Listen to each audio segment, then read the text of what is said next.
E agora, chegando para o nosso último elenco, na análise dos elencos dos clubes do Rio, vamos ao Vasco da Gama, que conseguiu se salvar do rebaixamento e que tem algumas saídas que para mim tem que acontecer. O Vasco deveria fazer algumas limpas. O goleiro Léo Jardim vai ficar, deve ser o goleiro titular do Vasco da Gama para 2023. O Ivan já está de saída, deve acertar com o América Mineiro, não vai ser mais goleiro reserva. O Rolls deve sair também do Vasco da Gama e o Vasco tem que contratar um goleiro reserva, né?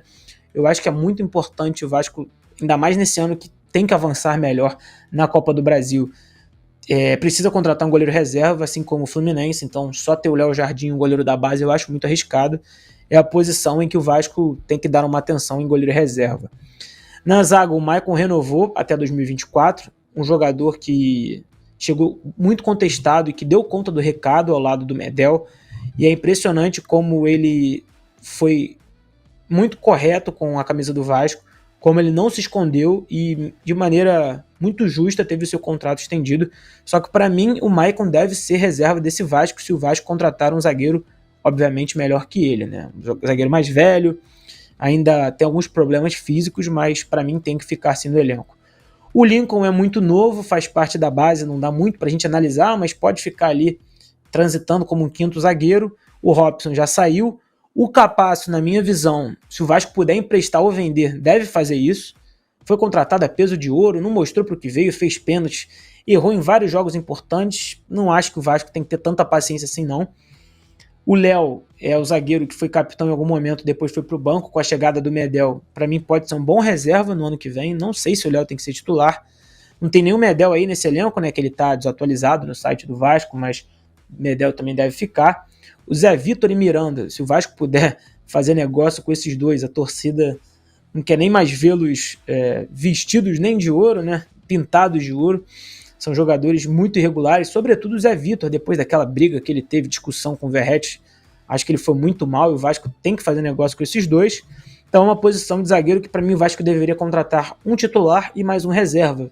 Falaram no Júnior Alonso, ainda não acertou com o Vasco, está tentando negociar esses valores.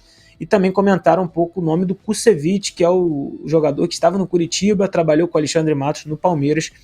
Mas como eu trouxe aqui, as negociações no Vasco ainda estão andando, o Vasco ainda não anunciou ninguém, certamente nas próximas semanas vai anunciar.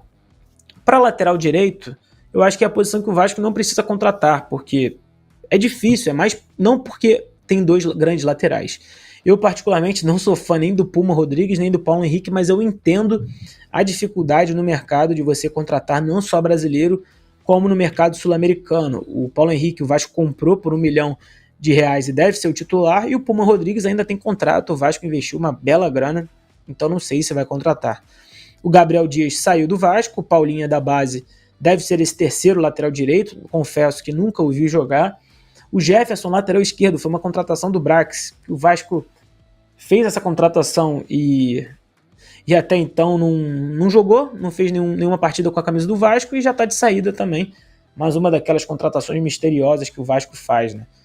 Lucas Piton, se o Vasco conseguir mantê-lo mesmo com as sondagens do futebol europeu, assim como o lado direito, é um jogador que para mim é regular, bastante regular, não é nenhum craque, mas sabe cumprir bem seu papel, e também não tem nenhum jogador nessa posição disponível no mercado, então seria um jogador interessante. O Riquelme, que seria o lateral esquerdo reserva, também está em negociação com o Sport para sair. Então a posição de lateral esquerdo, assim como de zagueiro, o Vasco deveria investir em zagueiro num titular e na lateral esquerda num reserva que consiga jogar, porque o Piton, se não me engano, fez 36 ou 37 partidas do Campeonato Brasileiro, um cara que bem constante, bem assíduo nas partidas, e agora se o Vasco for adiante na Copa do Brasil vai precisar ter um elenco um pouco mais forte. O Medel, né, até falei que não estava, porque eu me esqueço que ele foi contratado como volante, mas jogou como zagueiro. Para mim, tem que jogar como zagueiro, como volante a gente já viu que não tem condição pela parte física, pela parte de correria mesmo do jogo, e para mim é o zagueiro titular do Vasco. O Matheus Carvalho ou o Matheus Cocão ficou no Vasco, o Vasco comprou os direitos dele junto ao Náutico e acho que é um jogador para elenco, não pode ser titular. O De Luca foi contratado junto ao Bahia, a primeira contratação da SAF, mas se machucou também grave no treino, também não sabemos como é, mas vai ficar como opção do elenco. O Barros é o volante da base, também opção de elenco. O Zé Gabriel renovou com o Vasco, saiu a informação de que o Vasco renovou e deve ficar. Como volante, o Vasco também precisa contratar mais um jogador. Eu acho que, assim como o Praxedes, se o Vasco conseguir comprar e o Paulinho, eles são bons jogadores, mas o Vasco precisa de um cara para chegar e jogar, como se fosse um Cuéllar da vida, como se fosse, enfim, um cara de nome. O Vasco precisa ir atrás de um volante firme, um bom volante, porque para mim, se mantiver Zé Gabriel, Praxedes, Paulinho e Jair, são bons nomes, mas tem que trazer um cara incontestável, para que esses outros disputem posição e que o Vasco não dependa apenas deles. Eu falei do Praxedes e do Paulinho, que o Paulinho vai ficar, mas o Praxedes está sendo negociado em relação com o Red Bull Bragantino, a compra dele, e o Cruzeiro também quer, vamos ver se o Vasco vai conseguir mantê-lo. O Payet, camisa 10, eu quero ver se em forma e jogando no meio de campo e não na ponta esquerda, né? Ele vai conseguir ser ainda mais protagonista do que ele foi apenas em 2 rodadas. O jogador que ganha para mais de 1 milhão tem que ser protagonista do Vasco. E aí descendo mais o Marlon Gomes, que é um garoto, mas ainda muito inseguro jogando. Para mim, não pode ser titular desse Vasco da Gama. Vamos ver se ele consegue despontar em 2024. Mas ele, para mim, é também composição de elenco, assim como o Rossi, que renovou numa cláusula automática. A gente desce para atacante, tem o Verratti, que é titular absoluto desse Vasco, um dos poucos que se salvou. Sebastião Ferreira já saiu. O Serginho fez o gol mais importante da história do Vasco, mas eu não manteria ele. Acho que é um jogador que também não está à altura da grandeza do Vasco. Assim como o Orejano, que teve uma atitude que não foi nem um pouco boa com a camisa do Vasco, machucou a mão, se recusou a jogar. Se o Vasco, assim como o Capasso, tiver alguma notícia, alguma informação de alguma proposta, manda o Orejano e o Capasso juntos para algum time, empresta, que seria melhor.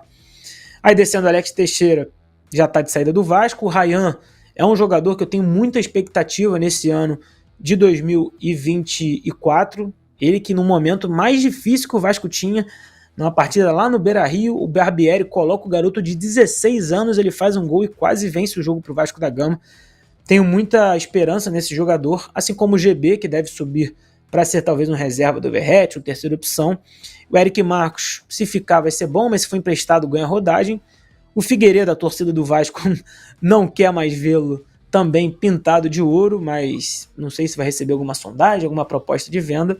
E o Gabriel Peck é o caso em que o torcedor não quer mais vê-lo, mas ao mesmo tempo sabe que é um cara esforçado e recebeu inclusive sondagens do Palmeiras e de outros clubes, né? Pelo menos isso foi noticiado na imprensa, vamos ver se vai ficar. Então, o Vasco também já tem um mínimo de uma espinha dorsal, que é o Léo Jardim, o Paulo Henrique na lateral direita, o Medel na zaga, o Lucas Piton se ficar na lateral esquerda, talvez no meio o Paulinho com o Zé Gabriel, o Payet e o Verratti. Aí precisaria de mais um volante, para mim forte, um zagueiro titular e 2 pontas para jogar com o Verratti, porque o atacante argentino sofreu muito em 2023 com a dificuldade desse time do Vasco criar.